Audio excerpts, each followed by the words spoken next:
9h-10h, Sud Radio, la vérité en face, Patrick Roger. La vérité en face jusqu'à 10h, on se dit les choses en face. Et les choses sont dites. Cache dans ce livre de Jean-Michel Blanquer, je vous en parlais depuis 9h, La Citadelle. Bonjour Jean-Michel Blanquer. Bonjour. Sans détour, hein. Sans détour, non, mais c'est vrai, c'est la vérité. Vous allez me dire d'ailleurs, tiens, ce que vous pensez aussi tout à l'heure, sans détour, du nouveau gouvernement, des premiers pas. Mais quand même, revenons sur... alors, il y a Emmanuel Macron, son entourage, on va y revenir. Et puis, aussi... toutes les questions qui ont traversé votre ministère et vous-même pendant ces 5 ans, bien sûr. Vous étiez à un moment le chouchou, hein, donné, vous le racontez bien, je vous le conseille, hein, ce livre, à tous les auditeurs. Vous étiez le chouchou, donné comme Premier ministre, ensuite comme ministre de l'Intérieur. Finalement, c'est Darmanin qui a été choisi, etc. Il y a eu quelques conséquences derrière. Alors, schématiquement, ce n'est pas à cause de vos réformes sur l'école que vous avez été remercié, si je puis dire. C'est parce que vous avez été classé à un moment trop laïcard. Hein, trop dur sur le voile notamment, hein, c'est ça. Racontez-nous, Jean-Michel Blanquer. Oh, il y a plusieurs choses qui ont il y a eu le Covid aussi, bien sûr. Mais c'est vrai que la question d'une sorte de fermeté régalienne, tranquille mais nette sur les enjeux de laïcité ne faisait pas l'unanimité dans la majorité parlementaire. Il faut se rendre compte d'ailleurs que le mouvement En Marche n'était pas tout à fait dans le même état d'esprit pendant le premier quinquennat qu'avec le deuxième quinquennat, et que à l'époque, c'est-à-dire de 2017 à 2022, vous aviez une partie de la majorité et une partie du gouvernement, ouais, et une partie de ceux qui parlent au quotidien au président de la République qui étaient sur une ligne qu'on pourrait appeler plus coulante. Ouais, plus modérée, moins ferme, quoi. Moins ferme, tout simplement. Vous vouliez imposer de la fermeté, vous, dans les écoles. Oui, je pense de la fermeté qui va avec de la clarté. Et je pense d'ailleurs que pendant les 5 ans, il y a eu de la clarté, c'est-à-dire que tout le monde savait qu'il n'y avait pas de signes ostentatoires possibles dans l'enceinte scolaire. Tout le monde savait que nous demandions les signalements quand il y avait un problème. Tout le monde savait aussi que s'il y avait un problème de ce type, nous avions formé des équipes pour intervenir. Ça ne veut pas dire que tout se passait bien, mais ça veut dire que les principes directeurs étaient clairs. Ouais. Vous aviez même envoyé incognito un conseiller pour savoir ce qui se passait pendant le ramadan. Hein ? C'est une des illustrations de ça, mais j'ai essayé de voir ce qui se passait sur le terrain. Donc ça m'est arrivé d'envoyer un membre de mon cabinet, incognito en effet, pour observer ce qui se passait dans tel quartier, qui faisait régner l'ordre en quelque sorte, et quelles mesures nous pouvions prprendre pour empêcher cela. Et est-ce que vous avez l'impression que finalement Emmanuel Macron, à la fin de son premier quinquennat, a cédé en nommant Pape Ndiaye, ce que vous racontez, il a piétiné en quelque sorte ce qu'il avait mis en place? Bon, ce qui a été très c'est ce que vous écrivez, hein. Tout à fait, oui, non, mais ce qui a été très regrettable à la fin, de mon point de vue, si vous voulez, c'est que, en gros, j'ai vécu 4 années où j'ai eu la chance d'avoir la confiance du président, et je suis reconnaissant de ça, parce que cette confiance m'a permis de faire des réformes en profondeur. Celle dont je suis le plus fier, c'est celle de l'école primaire, puisqu'on commence à avoir un rebond du niveau de l'école primaire en France. Sur le dédoublement des classes, avec le dédoublement des classes, mais aussi les programmes. Pour ceux qui nous écoutent et qui ont des enfants de l'âge du CP, du CE1, du CM1 ou de la 6e, ou même de la 4e et de la seconde, ils savent qu'en début d'année, il y a ces jours-ci, il y a le passage d'évaluation de début d'année. C'est ce que nous avons installé pour avoir une idée beaucoup plus claire du niveau de chaque enfant et avoir une personnalisation ensuite de ce qui est fait pour cet enfant pendant l'année, et donc d'avoir une hausse du niveau grâce à ça, parce qu'on a une plus grande conscience des forces et des faiblesses de chacun. Et c'est ainsi, par exemple, qu'on a mis en place des programmes de formation pour les professeurs des écoles en français et en mathématiques, faits pour tenir compte des réalités de terrain. Donc on a eu cette politique de l'école primaire en particulier qui a porté des premiers fruits, et malheureusement elle a été au bout d'un moment assez peu portée au-delà de moi-même, si je puis dire, c'est-à-dire par le chef du gouvernement et le chef de l'État. Et ce qui était un peu regrettable, c'est que la 5e année du premier quinquennat, donc en 21-22, j'ai senti une espèce de lâchage à mon endroit. Pourquoi ? Parce que vous vouliez... il y avait des rivalités, de la jalousie peut-être au sein aussi du gouvernement. Je pense qu'il y a plusieurs choses. Politique, vous le dites. Il y a d'abord une usure de tout le monde, y compris de moi-même, bien sûr. Et vous savez, dans la crise Covid, là aussi, je suis plutôt je suis plutôt fier. Je le dis sans prétention, mais après tout, si je le dis pas moi-même, je ne vois pas qui, vu ce qui s'est passé, beaucoup de gens se sont employés à essayer de dire le contraire. Mais si vous voulez, on est le pays alors, petite parenthèse, Jean-Michel Blanquer, justement sur la crise Covid, parce que vous le dites et vous l'écrivez noir sur blanc, globalement, vous vous opposiez à certains épidémiologistes qui disaient il faut du confinement, on ne rouvre pas les écoles, etc. Alors que vous disiez à un moment donné, non, il faut y aller, quoi. Si le principe de précaution multiplié à l'infini, ce n'est pas possible, quoi. Oui, et cet épisode-là est un des éléments de réponse à votre question précédente, c'est-à-dire il y a une usure parce qu'au fond, si vous regardez certains épisodes, comme par exemple début 2021, j'ai des pressions gigantesques pour fermer une nouvelle fois les écoles. C'est d'ailleurs ce qui va se passer dans plusieurs pays européens, par exemple en Allemagne, en Italie, en Angleterre aussi. Il y a eu des confinements dans cette période de l'école. J'ai résisté à ça. On se rend compte a posteriori que j'ai eu raison et que c'est grâce à ça que les enfants français ont été beaucoup plus à l'école que les enfants du reste du monde. Néanmoins, l'espèce de violence qu'il y avait à ce moment-là, de critiques extrêmes qui ont pu exister, a laissé des traces et crée quand même une usure. Donc à la fin, une fois que vous sortez de la crise, on oublie les choses auxquelles on a fait échapper, parce que de toute façon, ça a été dur pour tout le monde, même comme ça. Et puis, mais par contre, ce qui reste, c'est une forme de nuage de critiques, même si, mais c'est un petit peu ce qui se passe aussi à la fin d'une guerre. Vous savez, on en a à la fin d'une guerre, on a un peu marre de ceux qui étaient au pouvoir pendant la guerre. Bon, et puis pour rester en fait d'un mot quand même aussi sur le Covid, il y a eu cet épisode d'Ibiza, vous revenez en fait dessus, qui vous a été... ça a été le coup qui vous a achevé, en fait. Là aussi, vous avez pris 3 jours, vous êtes allé là-bas, vous étiez en lien. Ceux qui nous écoutent peuvent en juger. Hein. Je suis parti, je suis probablement une des personnes de France qui a pris le moins de vacances sur 5 ans. À cette époque, notamment pour gérer la crise Covid. Je suis parti pour le Nouvel An, dans une station balnéaire hors saison, où il fait 12 degrés, où j'étais en télétravail. J'aurais pu aller dans une station française, évidemment, mais ça respectait complètement les règles gouvernementales. J'avais d'ailleurs une autorisation du Premier ministre. Inutile de dire que c'était à mes frais, que d'ailleurs j'y étais allé parce que c'était pas cher. Et donc, après, si vous voulez, en réalité... Mais vous avez été lâché par quelqu'un au sein du gouvernement. Oui, j'ai été lâché un peu par tout le monde. Qui vous a, entre guillemets, dénoncé. C'est véritablement ça, auprès de médias, quoi. Qui a cherché à créer la polémique, et dans la chaleur de l'époque, on va dire, dans les effusions de l'époque, on a créé une polémique là où il n'y avait pas lieu. À l'époque, il y a eu un sondage, 52% des Français pensaient qu'il n'y avait rien à me reprocher. J'ai trouvé que ce sondage était quand même très favorable, parce que, vu la campagne médiatique gigantesque que j'ai eue sur le dos à cause de ça, c'était... C'est-à-dire qu'un peu plus de la moitié des Français ont été lucides sur le fait que c'était une fausse histoire, si vous voulez. Et là aussi, j'étais très seul, finalement. C'est-à-dire que j'ai eu aucun soutien. Alors oui, c'est ça. Là, vous n'avez plus le soutien, parce que, je le disais, vous étiez le chouchou avant un peu de l'Élysée. Brigitte Macron aussi venait s'entretenir avec vous. Elle avait lu son livre. C'est elle, je crois même, qui vous avait recommandé à Emmanuel Macron, bien sûr, parce que vous étiez un spécialiste de l'éducation, pour les gens qui ont un peu oublié. Vous avez dirigé l'ESSEC, vous avez fait beaucoup de rapports, vous avez travaillé avec tous les anciens, beaucoup de ministres de l'éducation nationale, c'est vrai. Bien sûr. Et là, après, vous êtes complètement lâché. Et notamment aussi Alexis Collère, à l'Élysée, secrétaire général. Lui, comme d'autres, c'est-à-dire, si vous voulez, j'ai vu ce que pouvait être le soutien de la part du président ou de l'Élysée en général, dans des épisodes beaucoup plus compliqués pour des collègues. Dans mon cas, le fait d'être parti avec ma femme au Nouvel An, ce qui, encore une fois, n'a rien d'extraordinaire, est devenu une affaire générale. C'est assez simple à l'époque pour le Premier ministre en particulier de tout simplement dire que les décisions qui avaient été prises au lendemain du jour de l'an avaient été prises collectivement. C'était pas quelque chose que j'avais fait tout seul, évidemment. Et que le fait que je prenne 3 jours n'avait eu strictement aucune incidence sur les choses. Oui.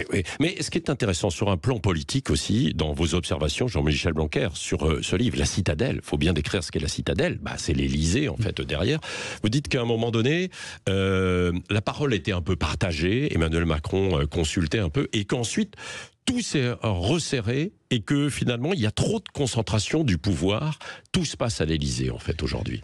Alors je ne sais pas si c'est le cas encore aujourd'hui, bien sûr avec le nouveau gouvernement, mais c'est ce que vous décrivez. Oui, vous savez, le livre est chronologique, donc ça permet au lecteur d'être un peu dans ma peau, si je puis dire, et de voir un peu l'évolution des choses, et de voir aussi les choses lumineuses, les choses positives qui sont nombreuses. C'est un véritable roman, un récit, pour revenir. C'est passionnant, je le dis aux auditeurs. Merci.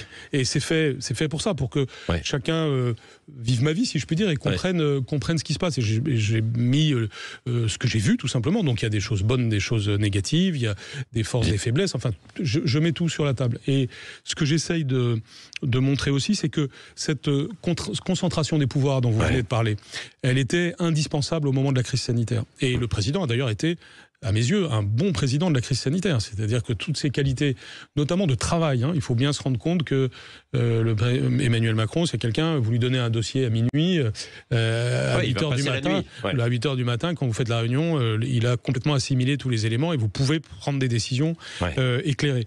Il a donc eu à concentrer les pouvoirs et c'était indispensable, ça a été le cas dans les autres pays aussi, et il l'a plutôt bien fait.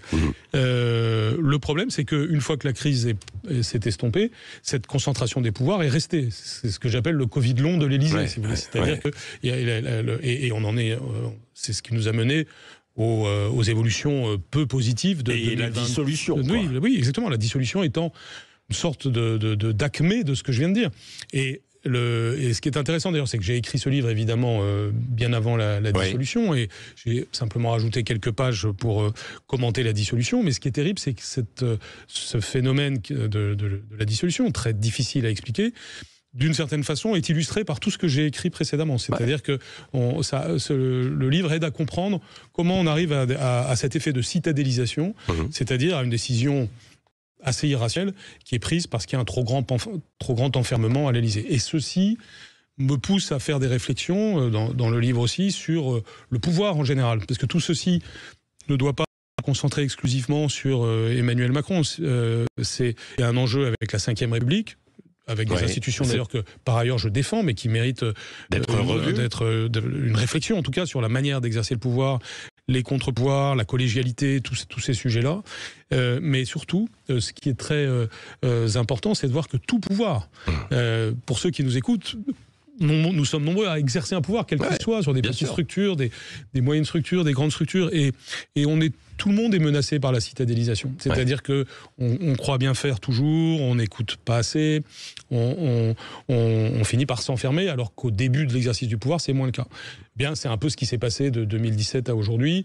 Et en 2017, il n'y avait pas cet enfermement. Et l'élan qu'il y avait en 2017 a permis de faire de grandes choses, comme les différentes réformes que nous avons menées en matière éducative et qui, là aussi, c'est le sens de ce livre, parce qu'elles sont exposées, ont donné des résultats intéressants. Il faut maintenant ne pas perdre ces résultats. Oui, on va en parler dans un instant sur l'éducation, la vérité en face. Et c'est un exercice, c'est le titre de l'émission, et c'est un peu un exercice de vérité aussi. Dans votre livre, La Citadelle, Jean-Michel Blanquer, on se retrouve dans un instant jusqu'à 10h. Et vous pouvez d'ailleurs réagir. 0826 300 300, on aura peut-être quelques minutes pour prendre vos réactions ou vos questions. 9h-10h, Sud Radio, la vérité en face, Patrick Roger.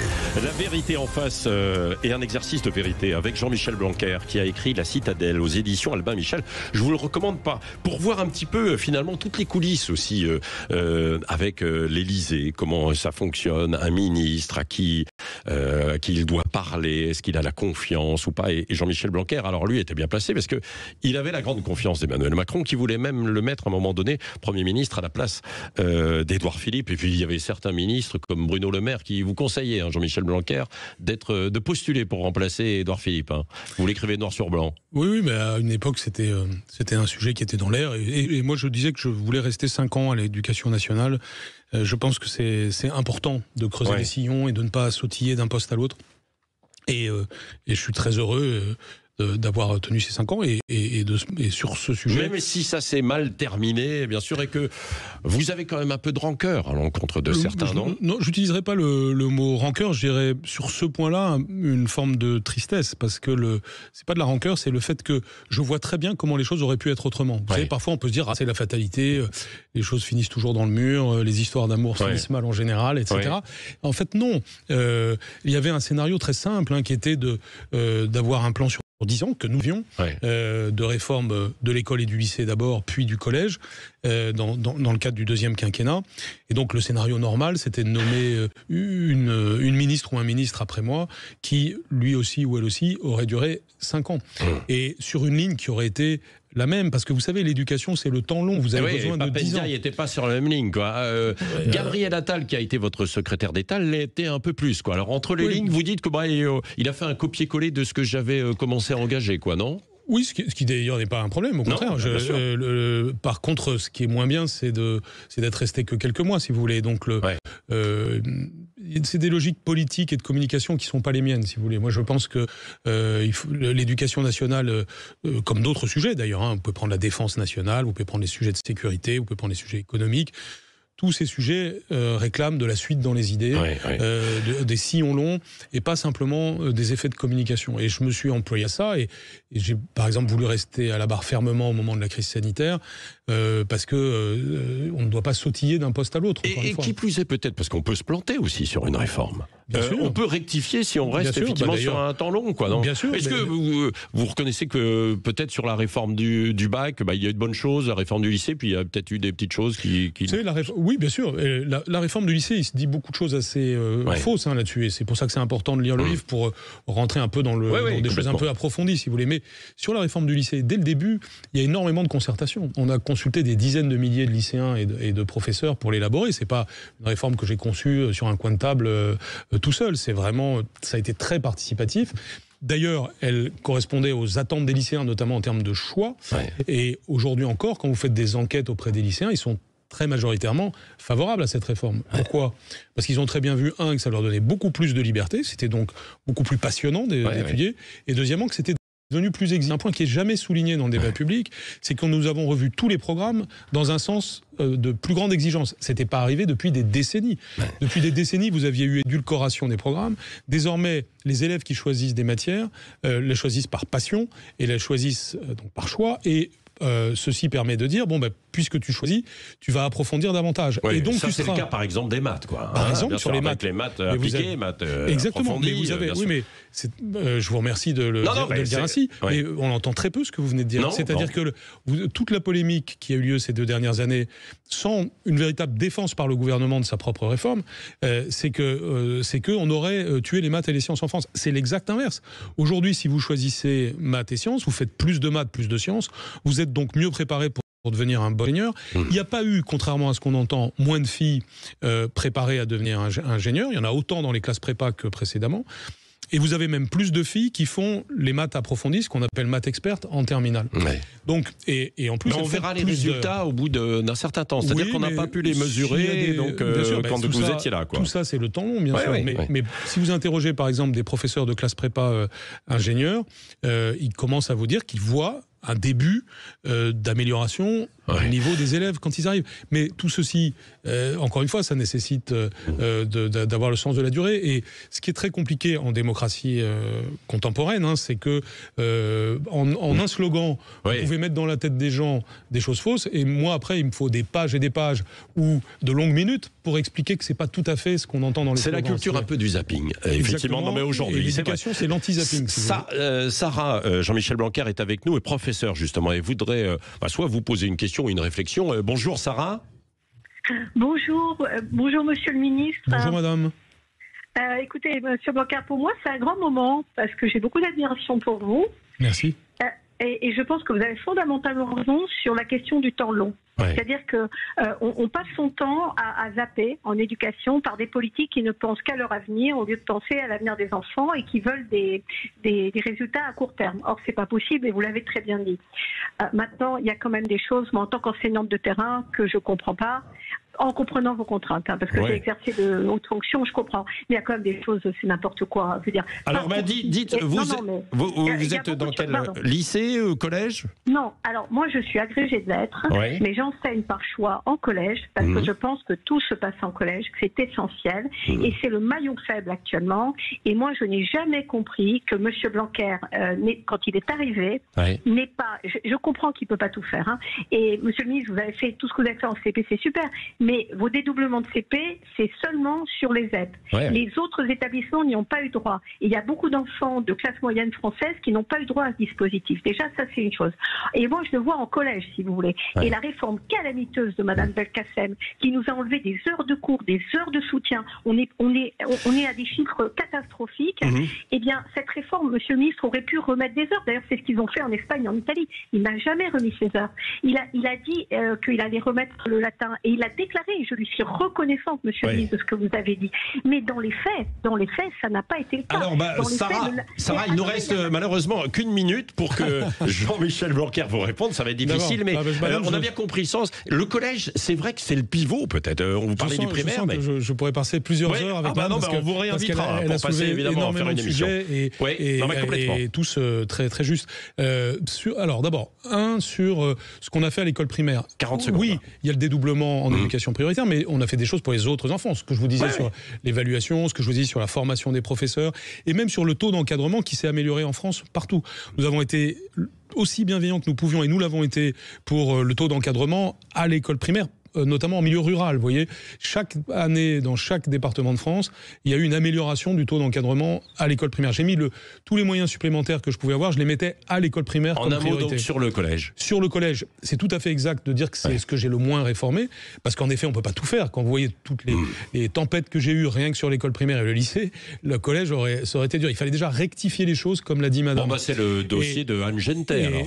Si vous lui conseillez quelque chose, c'est de s'attaquer C'est ce que j'ai conseillé à tous ceux qui m'ont succédé. Le collège, et madame a tout à fait raison, bien sûr. Alors on a fait des choses, par exemple devoir fait, vous avez parlé de soutien madame, devoir fait, maintenant c'est presque 1 million d'élèves qui en bénéficient gratuitement dans toute la France, et ça contribue. Mais c'est vrai, aujourd'hui, le sujet d'amélioration, c'est maintenant le collège. Voilà, Jean-Michel Blanquer, conclusion, La Citadelle aux éditions Albin Michel. Vous reviendrez parce qu'il y a des questions, il y a beaucoup d'autres sujets qu'on aurait pu aborder. Merci, La Vérité en face se termine. Demain, nouvel épisode, si je puis dire. Dans un instant, Valérie Expert, André Berkoff ce midi, Les Vraies Voix ce soir, et demain matin, la matinale de Jean-Jacques Bourdin. Bonne journée.